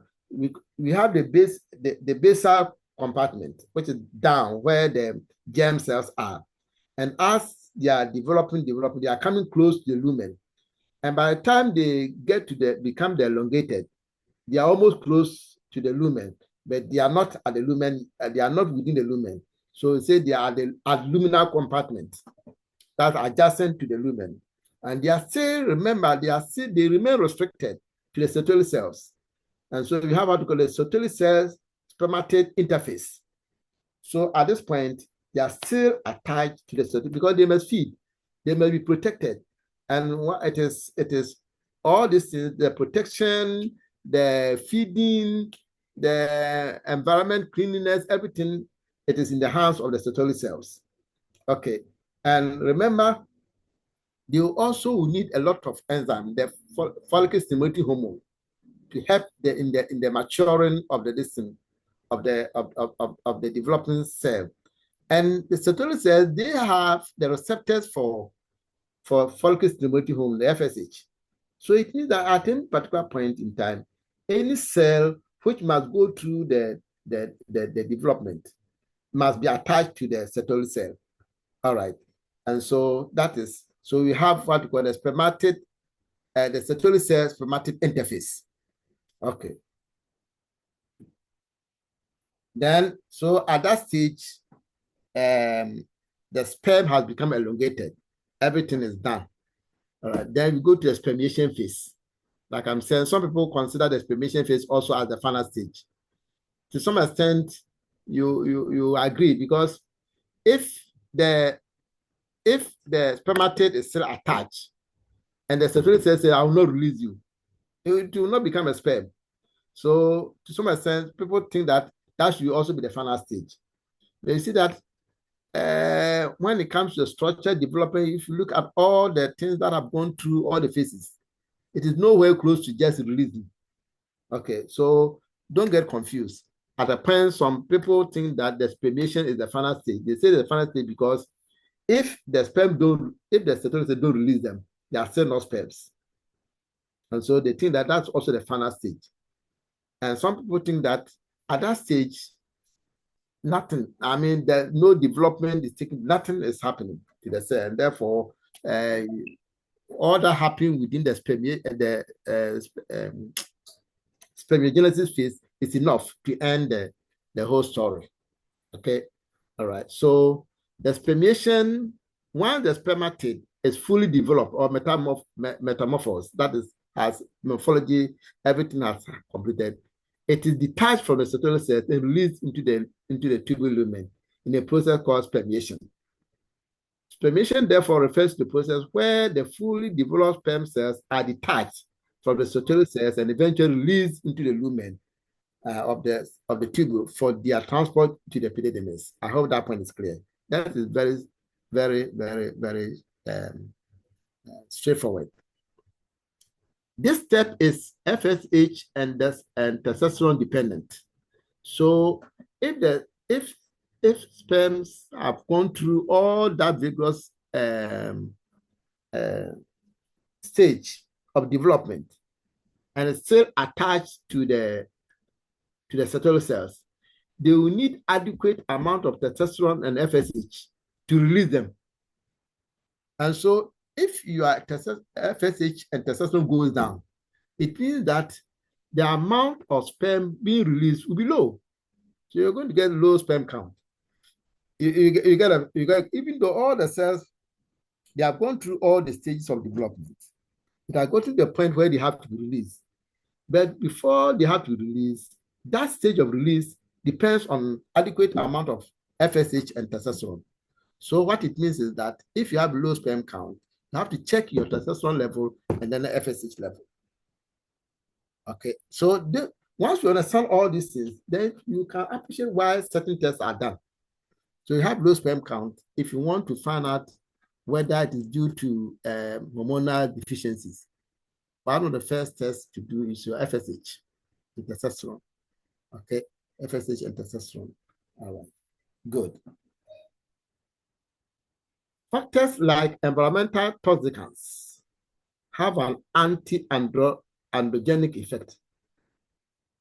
And here, whenever you're talking about androgens, you are talking about testosterone.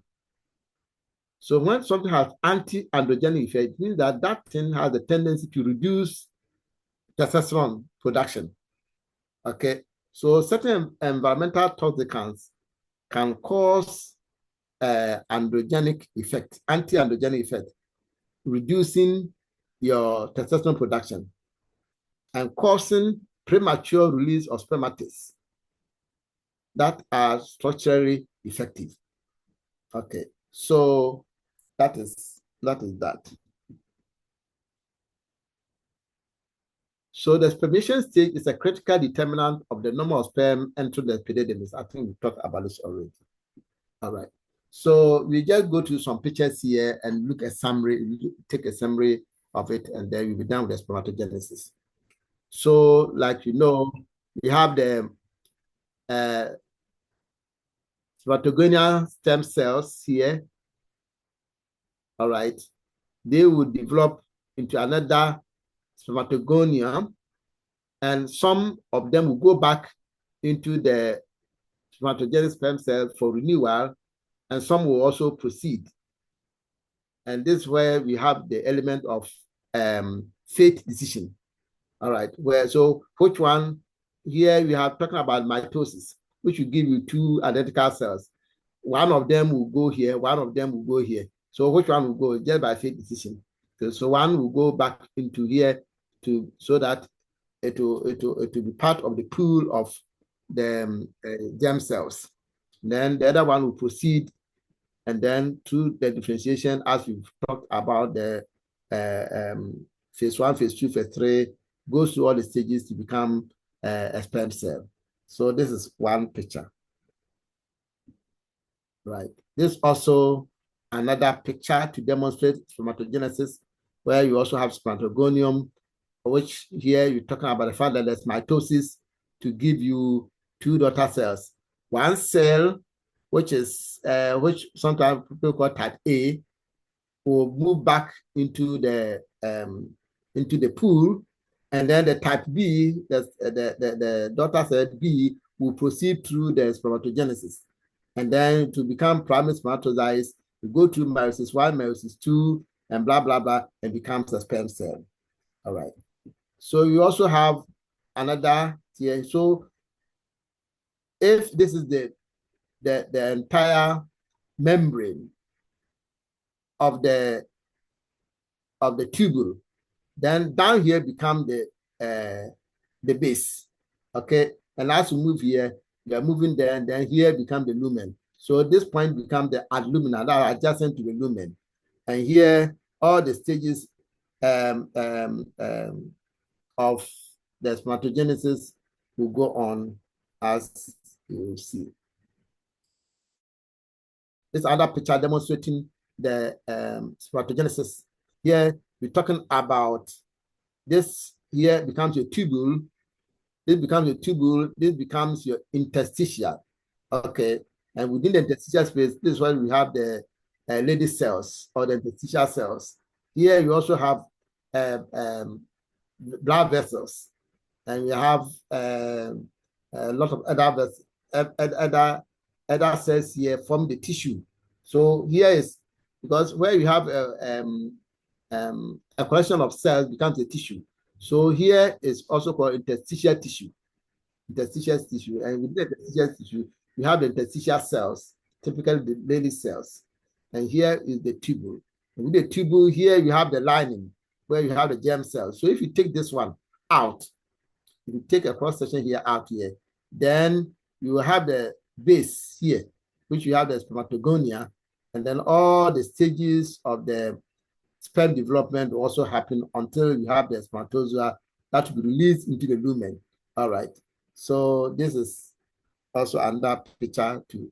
This is a picture which is also demonstrating the fact that you can have the phagocytosis. These are the residual bodies, all right, from developing sperm cells, where at the spermiogenesis phase, you have all the unused cytoplasmic organelles forming the residual bodies that is thrown into the lumen.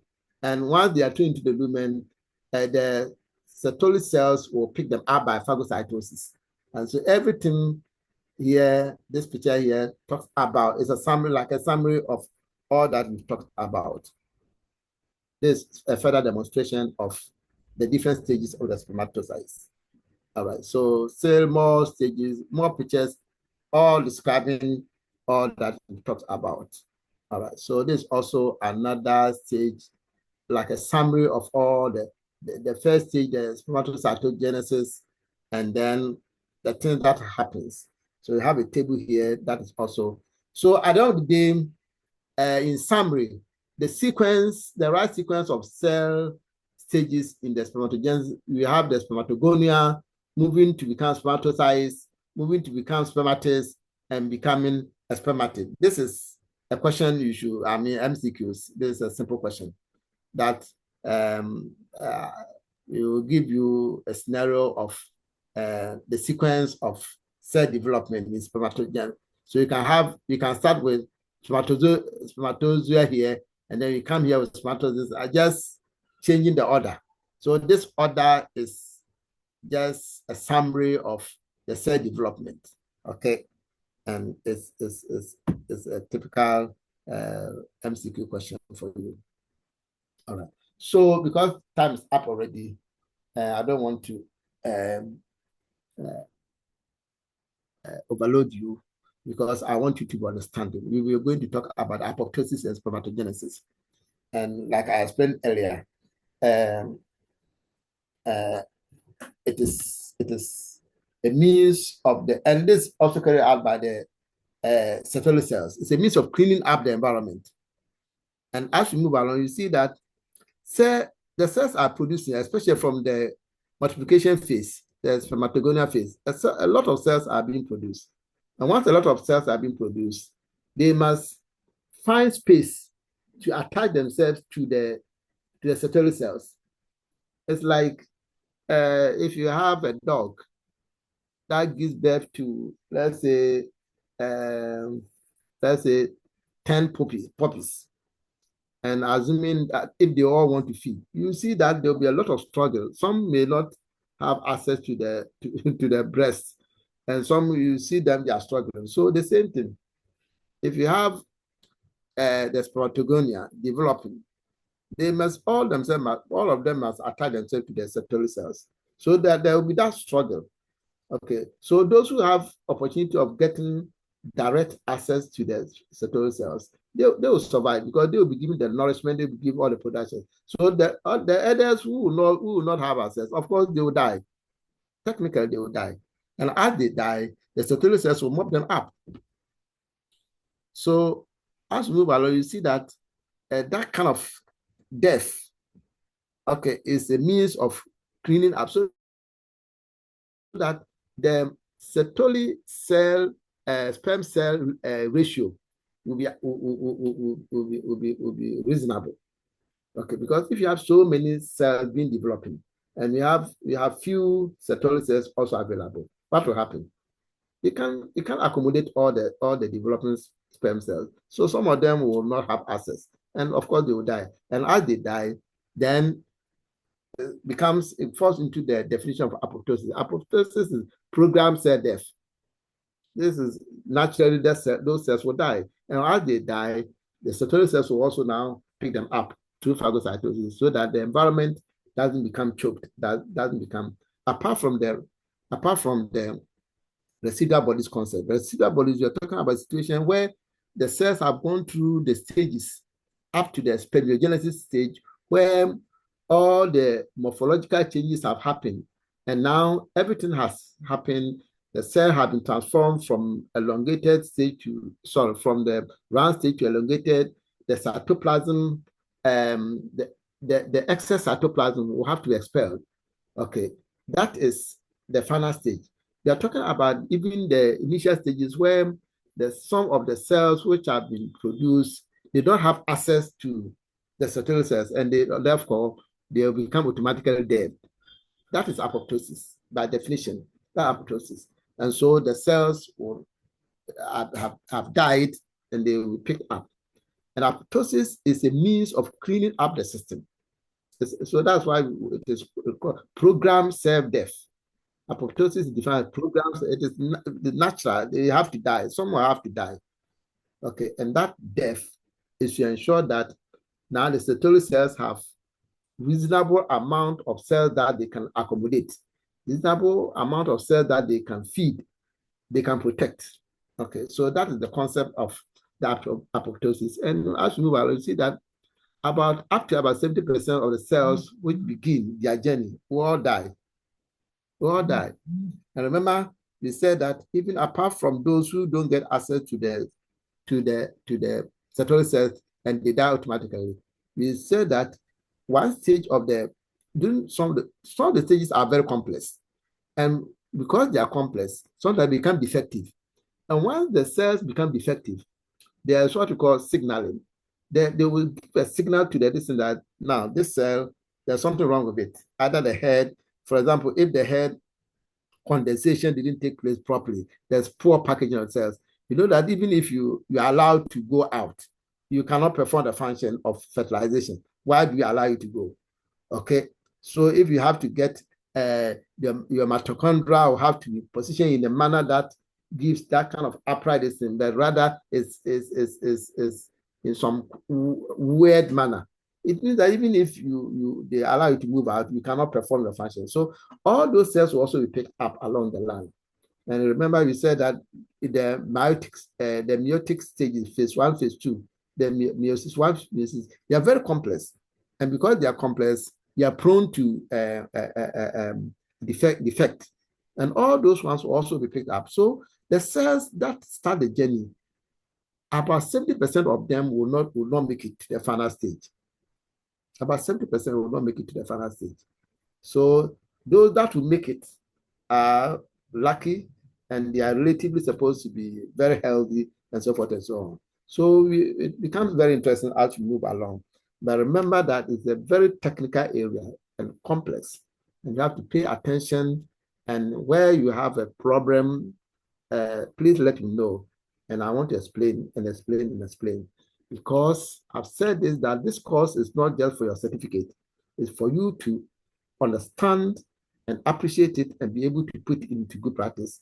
And you yourself will be happy that you have a certain quality of knowledge. And then once you have a discussion or opportunity comes for you to engage any doctor, the doctor will also know that, yes, this guy knows what it's about. Okay, so ladies and gentlemen, please take it serious. Take it serious. Before we come to the SEMA analysis, there's a lot of things that you have to know, just as we did the andrology, so that by the time you get there, you yourself know that you have learned something. Thank you. And if there are any questions, let me have them. And then we call it a day.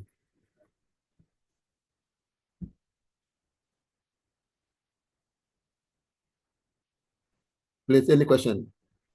Anything that you didn't understand? Is there any aspect that anybody wants explanation? Are you sure you're okay with the delivery? Yes, sir. Okay. Thank you very much. See you tomorrow and good night.